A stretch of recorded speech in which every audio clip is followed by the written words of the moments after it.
ভাই পকেটে হাত দিয়ে দেখুন তো, কিচ্ছু নেই তাই না? শুধু একটা ফুটো আর একরাশ দীর্ঘশ্বাস। আর ওদিকে পাশের বাসার রাহাত কালকেই নতুন বাইক কিনে ধুলো উড়িয়ে চলে গেল। আপনার তখন মনে হয় না শালা পৃথিবীটা এত নিষ্ঠুর কেন? ছোটবেলা থেকে শুনে আসছেন কঠোর পরিশ্রম করো বড় হবে। আরে ভাই, গাধাও তো দিনরাত কঠোর পরিশ্রম করে, সে কি বনের রাজা হতে পেরেছে? রাজা তো সিংহ, যে দিনের 18 ঘন্টা ঘুমানোর পর শিকার ধরে মাত্র 10 মিনিটে। আজকের ভিডিওতে আমরা গাধার খাটনি নয়, বরং শিয়ালের মতো চালাকি করে কিভাবে কোটিপতি হওয়া যায় তার 5টি অত্যন্ত গোপন এবং কার্যকরী উপায় নিয়ে কথা বলবো। এই ভিডিওটি দেখার পর আপনার মস্তিষ্কের এমন কিছু তার নড়ে যাবে যা আপনাকে গরিব থাকার অভিশাপ থেকে মুক্তি দিতে পারে। তবে সাবধান, শেষের পয়েন্টে মিস করলে বাকি 4টি জেনেও কোনো লাভ হবে না, তাই চোখের পলক না ফেলে একদম শেষ পর্যন্ত দেখতে থাকুন। চলুন এবার গাধার খাটনি বাদ দিয়ে শিয়ালের মতো বুদ্ধি খাটানো শুরু করি। ছোটবেলায় আমাদের একটা ভুল মন্ত্র শেখানো হয়েছে, লেখাপড়া করে যেই গাড়ি ঘোড়ায় চড়ে সেই। কিন্তু বাস্তবতা কি বলে? বাস্তবতা বলে বুদ্ধি খাটায় যেই গাড়ি ঘোড়া তো দূরের কথা, পুরো আস্তাবল কেনে সেই। কোটিপতি হওয়াটা কোনো রকেট সায়েন্স না, আবার এটা লটারির টিকিটও না। এটা একটা সাইকোলজি, একটা লাইফস্টাইল। আমাদের সমাজে মানুষ দুই ধরনের হয়, একদল টাকা কামায় খরচ করার জন্য, আরেক দল টাকা কামায় আরও টাকা বানানোর জন্য। আপনি কোন দলে পড়বেন সেটা ঠিক করবে আপনার ভবিষ্যৎ। 1.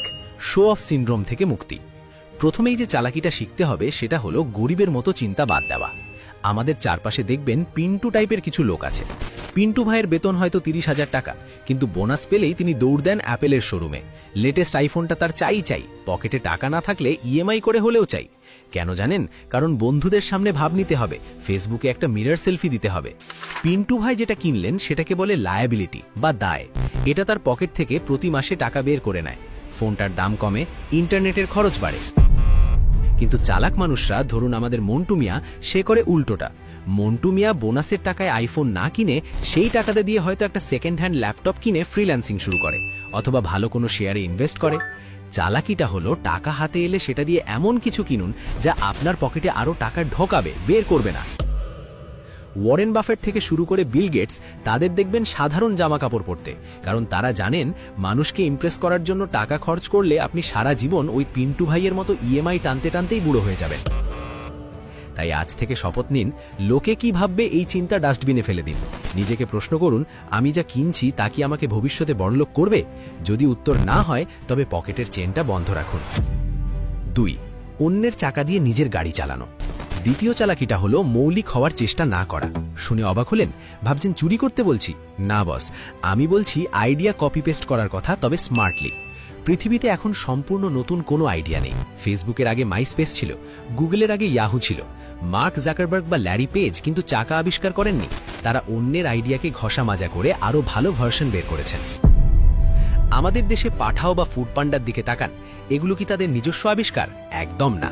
তারা বিদেশের উবার বা ডোর ড্যাশের কনসেপ্ট কপি করে আমাদের দেশের রাস্তার জ্যাম আর অলস ভোজন রসিকদের চাহিদার সাথে মিলিয়ে দিয়েছে। ব্যাস, 1000 কোটি টাকার ব্যবসা। আপনার কোটিপতি হওয়ার জন্য আইনস্টাইন হওয়ার দরকার নেই। আপনি শুধু চোখ কান খোলা রাখুন, দেখুন আপনার এলাকায় মানুষের কোন সমস্যাটা প্রকট। হয়তো আপনার এলাকায় ভালো লন্ড্রি নেই, অথবা ভালো মানের হোমমেড খাবারের অভাব। অন্য কেউ হয়তো এটা অন্য এলাকায় করছে। আপনি সেই আইডিয়াটা নিন, তার সাথে একটু দেশি ফ্লেভার বা বাড়তি কিছু সুবিধা যোগ করুন এবং শুরু করে দিন। চালাক মানুষরা শূন্য থেকে শুরু করে না, তারা অন্যের অভিজ্ঞতার উপর দাঁড়িয়ে শুরু করে। তাই আজই ভাবুন কোন সফল আইডিয়াটা আপনি আপনার মতো করে মডিফাই করতে পারেন। 3. নেটওয়ার্কিং। মামা চাচা নয়, সম্পর্ক তৈরি করুন। আচ্ছা সত্যি করে বলুন তো, আপনার কি মনে হয় শুধুমাত্র ভালো রেজাল্ট থাকলেই জীবনে সফল হওয়া যায়, নাকি পরিচিতি বা লিঙ্ক লাগে? বাস্তবতা হলো your network is your net worth, অর্থাৎ আপনার পরিচিত মানুষগুলো যত দামি হবে আপনিও তত দামি হবেন। কিন্তু এখানে একটা ভুল ধারণা আছে, আমরা নেটওয়ার্কিং বলতে শুধু বুঝি বড় ভাইদের পেছনে তেলবাজি করা। এটা ভুল। তেলবাজি দিয়ে সাময়িক কাজ হয়, কিন্তু কেরিয়ার গড়া যায় না। চালাকিটা হলো মানুষের সাথে জেনুইন সম্পর্ক তৈরি করা। ধরুন আপনি গ্রাফিক্স ডিজাইন পারেন, আপনি যদি ঘরে বসে থাকেন কেউ আপনাকে কাজ দেবে না।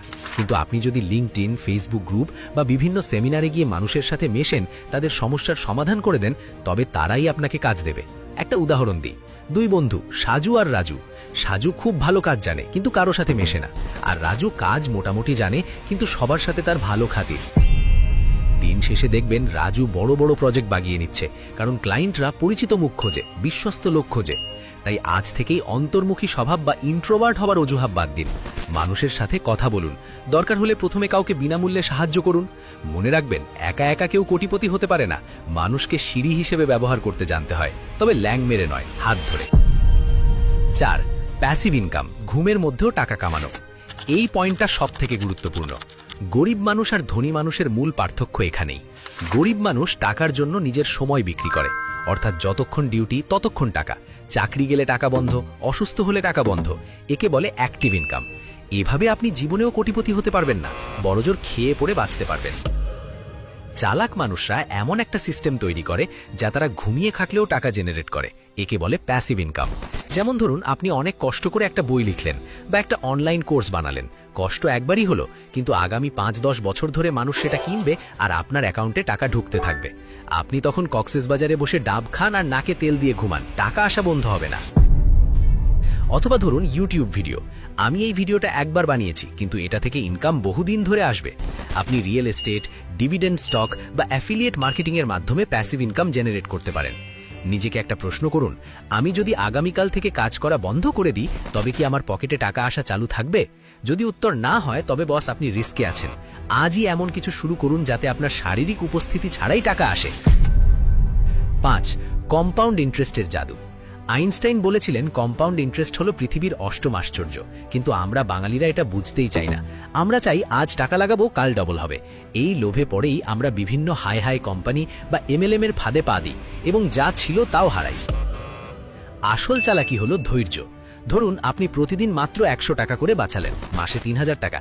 এই টাকাটা যদি আপনি আলমারিতে বা মাটির ব্যাংকে রেখে দেন, 10 বছর পর এটার মান কমে অর্ধেক হয়ে যাবে, কারণ জিনিসের দাম বাড়ছে। কিন্তু চালাক মন্টু মিয়া এই 3000 টাকা ভালো কোনো মিউচুয়াল ফান্ড বা শেয়ার বাজারে বুঝে শুনে ইনভেস্ট করে, যেখানে বছরে গড়ে 15 থেকে 20% রিটার্ন পাওয়া যায়। আপনি বিশ্বাস করবেন না, 20-25 বছর পর এই সামান্য টাকাই কম্পাউন্ডিংয়ের জাদুতে কোটিতে রূপ নিতে পারে। টাকা থেকে টাকা বানানোই হলো আসল খেলা। টাকাকে অলস বসিয়ে রাখবেন না। টাকা হলো আপনার কর্মচারীর মতো, একে কাজে লাগান। টাকা যদি কাজ না করে, তবে আপনাকে সারা জীবন কাজ করতে হবে।